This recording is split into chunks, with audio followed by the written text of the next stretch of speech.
নমস্কার দিদি। আচ্ছা, ইনার সম্পর্কে একটু জানবো, কতদিন ধরে এখানে আছে? ইনাকে এই 10 থেকে 12 দিন দেখছি।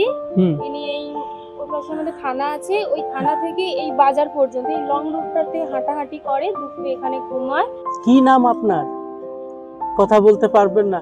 সত্যি খুব অসুবিধার মধ্যে আছে, অনেক কষ্টের মধ্যে আছে।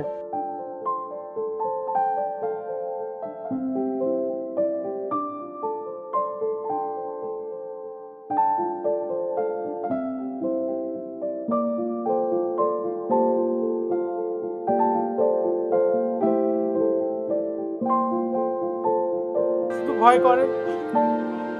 এই তো দেখো কত মায়েরা বসে আছে এখানে, দেখো।